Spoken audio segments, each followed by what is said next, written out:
My name is Zach Rokeach, and this is my Precedent Project 2 on Barcelona's Eixample by Ildefonso Cerda. The Barcelona of old was a city riddled with congestion, largely in part because of the incredibly rapid expanse of its industry. Though Spain was considerably slower than most of its neighboring European countries in jump-starting its industrial revolution, once the appropriate conditions came about, the wheels began ticking and the motions were set in place, the response was impressive.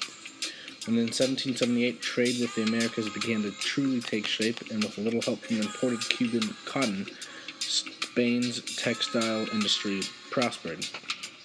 The steam engine was introduced in 1833, and the successful textile industry was combined with the manufacturing of glass, bricks, and other ceramics, paper and graphic arts, leather and shoes, chemicals, and a small metallurgical industry.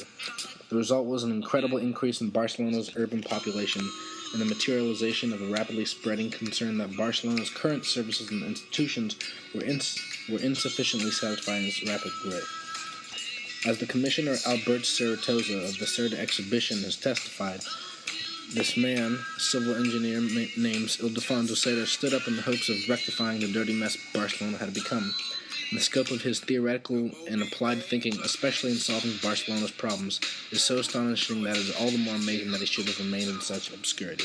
In 1855, Cerda created a survey map of the area, also known as a topological plan, which served as the basic instrument of all subsequent development plans for the city of Barcelona. The first effect of the plan was its inspiration with architect Miguel Garriga, who in 1857 proposed a plan for the connection of Barcelona with Gracia. However, this plan's initial purpose was surmised to have been merely a political prodding of Madrid into releasing land for military control.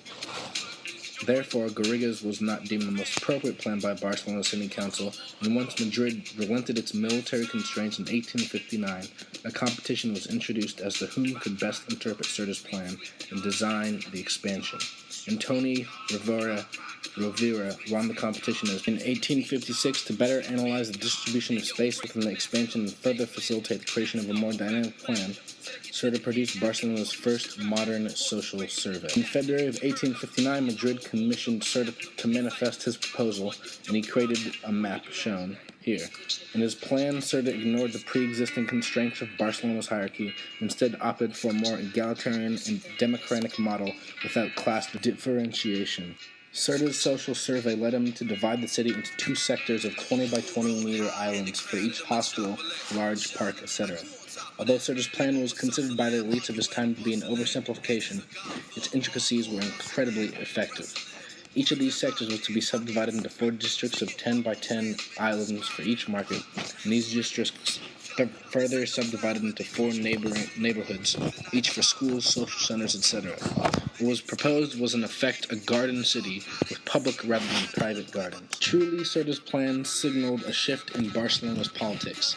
Instead of obeying the grandeur of Baroque cultural references and hierarchies, the plan acknowledged the formal concept of urban life and placated it with the innovative infiltration of a network of public gardens. Cerda's plan was ahead of his time. While many Catalonians were still holding on to what remained of Romanticism, Cerda understood what was required for Barcelona to overcome its static state of operation.